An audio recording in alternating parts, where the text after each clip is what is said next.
hörmətli müştərilərimiz. Bal kimi, bal, bu baldır. Bal kimi sizə ev tapmışam. 3 sotun içində, yoldan 50 metrə məsafədə. Evin sağına, soluna, bağçasına, hər tərəfdən də giriş çıxışı var. Gəl bir dənə bax, bağçasını görür. Bax, əldamıdır. Burada əlavə bir əldam var. Gəl bura. Arxa tərəfindən başla, sonra keç qabağa. Bax, arxa hissəyə bax. Burada qəşəng keçidi də var, toyuqla ilə tikilib. Burada bir dənə bir əldam var. Diqqət edin, axıra qədər baxın bu evə, haş eləm.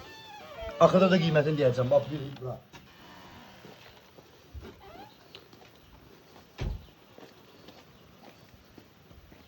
Baxın, baxdasına baxın bura. Əl yuyan yeri.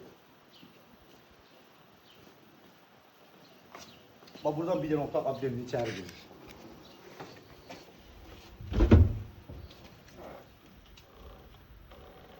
Sizə qısa görsətmək, hörmətli dəyərli müştərilərimiz. Uzun video düzəltməyəcəyik. Bura qaracı.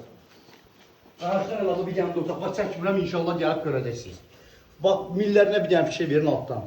Təmiz 20-lik, 40 santdan atılıb, balkonu. Giriş tabağı da buradan da geçər səhəri gəlir.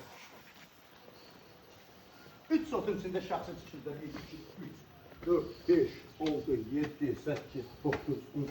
12 daş üstündədir, hörmətli dəyər. Keçən də bizi qəşəng səliqəli balkon qarşılayır. Raşovkalarla belə qoşa daşdı, qəşəng səliqəli. Super yerdə. İndi keçirik evimizi. Bir ən diqqət edin. Bax, bir abdelin eşit, 2 abdelin eşit. Və 3-cü abdelinin bu kamera sistemi yığılır.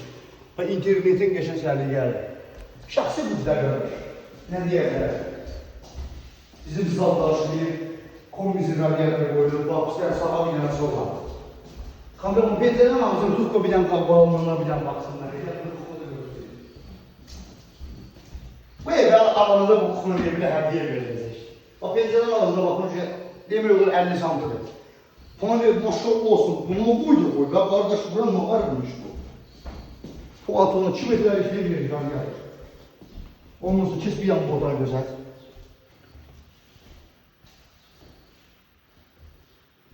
Şimdi otağımızı bırak. Pencerelerin ağızları hamısı açıktı, geçen səliqəli. Onu sizə qeyd edin. Çadır qoşan gözəl. Aksesuarlarına gedib veriyor. Hörmətli dəyərli müştərilərimiz. Bu evin qiyməti, stat qiyməti 95 min manata təşkil edir. 93 min. 93 min, bağışlayın, üzr istəyirəm. 93 min manata